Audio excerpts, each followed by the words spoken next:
Languages, languages, languages, languages. That's why we have Google Translate, though it's a little infamous for its a bit... What are the chances of that happening when I was recording and saying that exact phrase? Anyway, so as I was saying, it is a little bit infamous for making slightly strange translations, especially to Eastern and Western languages.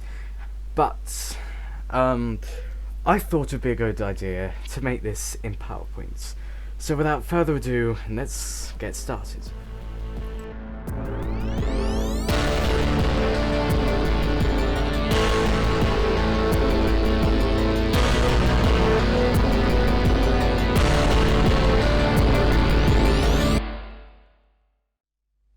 So, first things first is to start off with a blank presentation, obviously.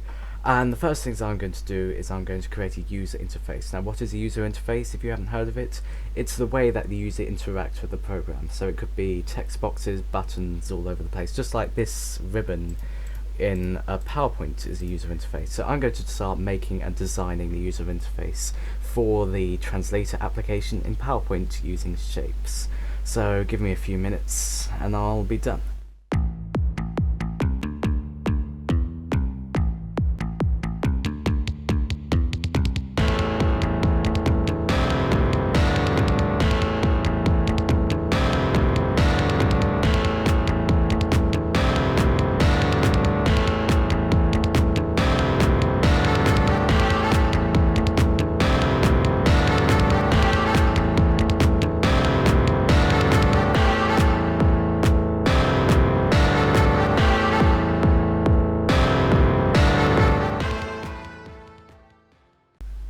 Now, in terms of beauty, this thing doesn't really excel, but I've given it a shot, and this is the basic interface, and it's supposed to be intuitive. That's the main goal. So it's if you want to translate English to Ascesis, you go in this section, and Ascesis to English. Now, what is Ascesis? It's my constructed language that's a separate video, but I've created this constructed language. I just got bored and I made one up, and I thought, well, I may as well use that as a language to translate. So now that we've got our user interface, I may as well also point out that the way you get these interactive text boxes that you can type in at runtime are called ActiveX controls, and this one is a text box. Now you can get it from the developer tab. To do that, you need to right click on the ribbon, select customize the ribbon, and then tick that box over there. So that gives you the whole new tab to play with, and it gives you macros and Visual Basic. Now, to insert an ActiveX control, you click it on the ribbon there, and you draw it just like an auto shape. And it gives you a method of input, so you can check what you've typed in and generate something from that, which is how we're going to be translating our text. Now, by default, you cannot have multiple lines, you cannot press enter and stuff like that. So in order to enable this, you go to Developer Properties, and in the Properties window, you need to make sure that multi-line is true and enter key behavior is also true. And then both those will allow you to press enter and allow you to have multiple lines. If you wanted to add tab as well, so if you want to let's say you wanted to indent something like that, you can also enable that with the tab key behavior property. So now those are true, you can draw those text boxes right there, and those will be our methods of input and output. Now these two boxes will be the outputs, so we don't want the user editing the text within them, we only want them to be able to copy and paste from them. So we go to properties and we find the locked property. Now the locked property means that let me show you. So if I added text into here, let me find text. So if I set that to that at the moment, if I go into slideshow, I cannot change this text. So I can type into it and it doesn't do anything. I can't press space or anything like that. But it allows you to copy and paste. So you can go copy and then, sorry, this keeps going out of mode, and then paste like that. So that's a very useful function. So you enable that for both of those, and the other thing that you can do for your presentation itself is to go to slideshow, set up slideshow, and browse the kiosk. So that stops that very annoying thing I just encountered when you tap or click or press the arrow keys and it would advance the slides. So to stop any stray clicks from ruining your day, enabling it as kiosk prevents this, and the only way you can advance the slide is through hyperlinks. So those are the tips for the user interface, and then now let's get into the programming. The way that we will be translating our words is by storing all the words and the translations in shapes. Now, you can do this in labels, but I find it easier to use a selection pane instead of having to navigate through all the different properties, but it's a matter of preference. However, we'll be covering shapes in this tutorial. Now, in the Home tab, select and then selection pane, and that gives you the selection pane which you can move anywhere, and it helps you rename shapes and order them. So I'm going to insert a shape here, and in the text frame of the shape, which means what the text is, will be the translation. So osa would mean hello, and the English word we will put in the name, which is hello. So oops, I added a 0 on the end by accident. So what the thing will do is it will loop through every single word, and if it equals one of these words over here, it will translate it. So I'm going to start building up all the words over here, and then when I'm done I'll get back to you. So I've just created a limited selection of words because I couldn't be bothered to build up an entire dictionary. I mean, that would be pretty hard. So these are enough to form a sentence. Now I'm going to first of all just check that I've got everything I need. So the sentence will translate as you and I make things in PowerPoint. So you and I make things in PowerPoint. Okay, so that's all done. Now the way we're going to do this is using the translate button. It's going to translate into that. So now this is an actual shape, not a button, which means we need to make a subroutine. Now to do this we need to go to developer, macros, and then you type a name for the macro. So I'm going to be calling it translate to ascesis. So press Alt-C or create, and then it brings up the window with a macro in. Now excuse a horrible theme that I've added to the VBA, but we'll ignore that. So here we have our 4 text boxes, and we need to note what's important. The first important thing is that this is the input and it corresponds to text box 1. We need to remember this so we can reference it later. Also, text box 3 is the output, and we'll also need to remember this. We'll also need to know that we're on slide 2. So let's get into the coding. Now, to start off with, we need to declare a variable, which is basically data that's attributed to a name. So the data can change, you can change it to anything, but it will always be under the same name. So we'll declare something called text, which will hold the text. Dim text as string. Now string is a type of data, which is in this case text, and text is the name of what we could call our variable. You can call it anything as long as it's not a keyword and it doesn't start with a number and it doesn't have any spaces in it, and or special symbols except for underscores. Now, but we'll just use text for now, but you can change it to anything if you want.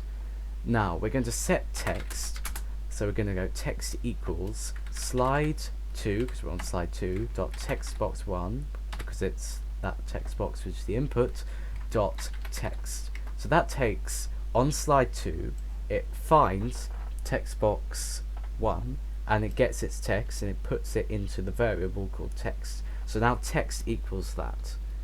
Now we'll be making use of something different as well. We're going to be using arrays, which are like lots of data types or variables within one variable. So it's like having a box, and inside that box you have multiple boxes.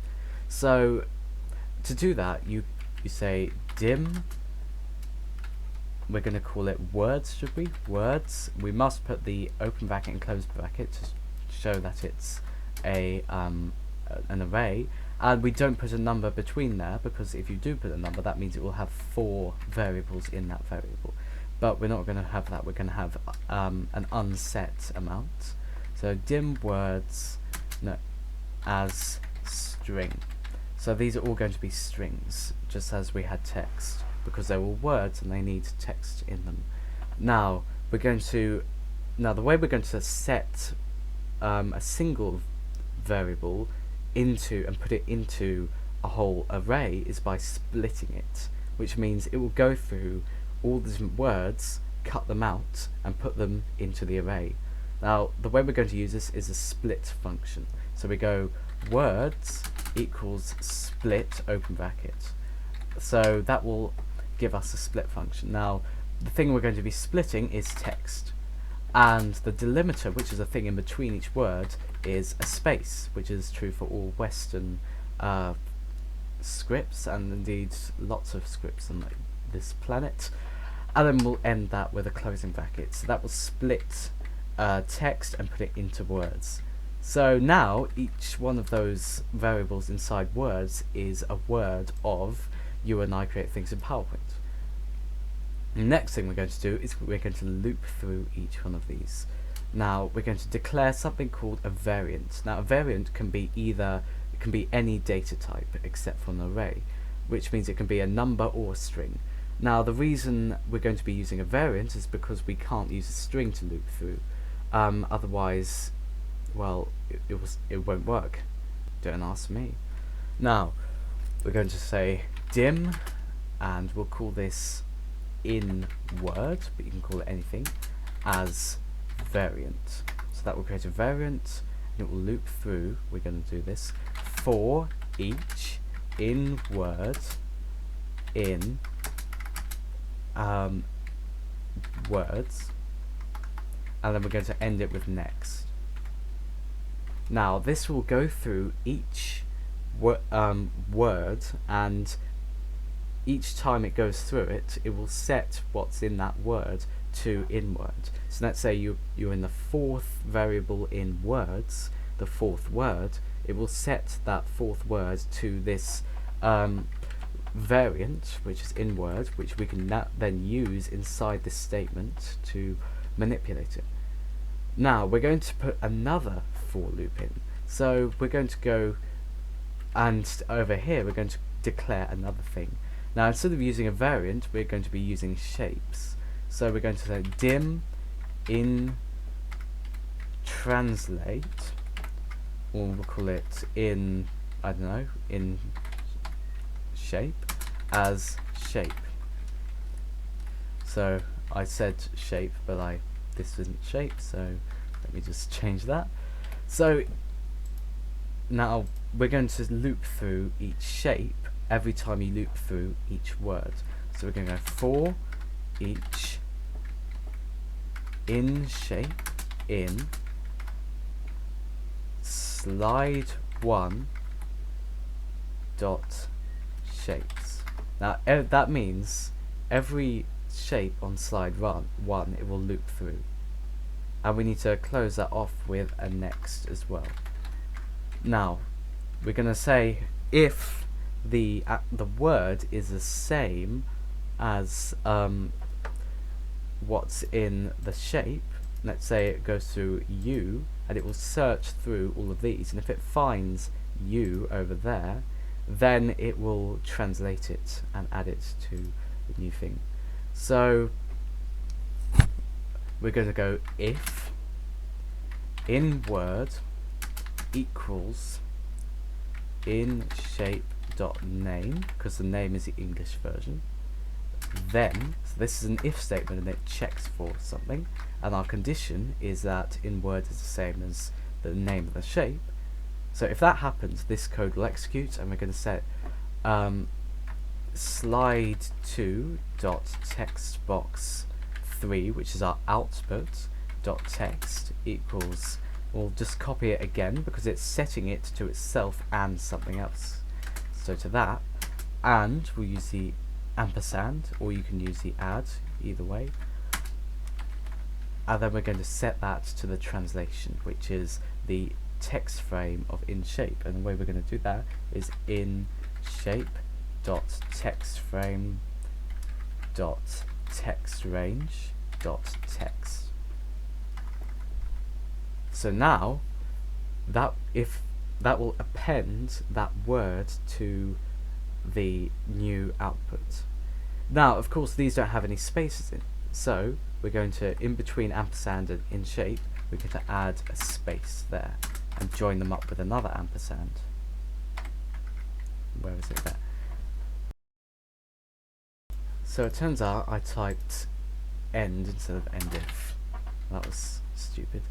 So now the brackets, or the textual brackets, match up. So if we hit F5, it should run our code. And we can check in our output. So Paija asterisk in PowerPoint. So isn't exactly how we wanted it to be, so we'll do a bit of debugging. Now in order to link this up to this actual button, we go to insert, once button is selected, action, run macro, and from the list we select that. So every time you click this button, it will run the code. Now I believe this is an error when I was typing it, but I'm not sure. So it's U, which is there, pi, je, now an I. Okay, I know what I did wrong there. This didn't translate. I create things. And what else? Did they not capitalize? Make things, okay. So make things in PowerPoint. In should have translated, don't know why it didn't. Ah, that's why it didn't. That should be peck in PowerPoint. So if we run the code again, yay, got it right. Paija parb utia astras peck as PowerPoint. So that is our translation from English to a thesis, successful. To do the same thing for the translation back to English, you just literally copy and paste this subroutine, change that to English, then cut this out because it's instead we want the name of it, which is the English. We want to output the English, and then we want to change the input to the thesis.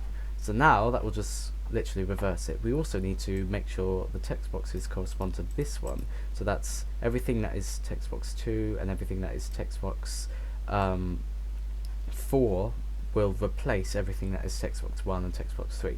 So we'll go Control F and then replace, and then you're going to find text box 1. We're going to replace it with text box 2.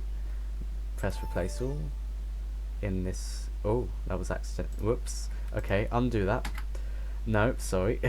Current procedure. You replace all. One replacement was made, and then text box 3 will be set to text box 4. And if you replace those, 3 replacements are made. So now that code is fully up to date, we just need to set that button to the same one there. So we'll have the action to translate to English, and then now we can type something in here and translate it. So I'm going to say, should I translate the symptom? Parb je pi, or the other way around. Utia astra peck as PowerPoint. There you go. Translate that. You and I and you. Oops. Sorry. Pi je parb. You and I make things in PowerPoint, and there we go. There is our translating machine. Now you can do this with any language that is a direct word-to-word translation. Of course, for grammatical structure, it's much harder, and the way that Google Translate uses is runs through text and finds it using machine learning, which is very difficult in PowerPoint. So we're not going to do that. But there is our translator, and it just gives you a rough translation of what it means. So if you want to see more videos like this, please leave a thumbs up, comment or subscribe, and I'll catch you in the next video. See ya! Okay, that was an absolutely rubbish outro. So I'm going to say ose, which is how you say goodbye.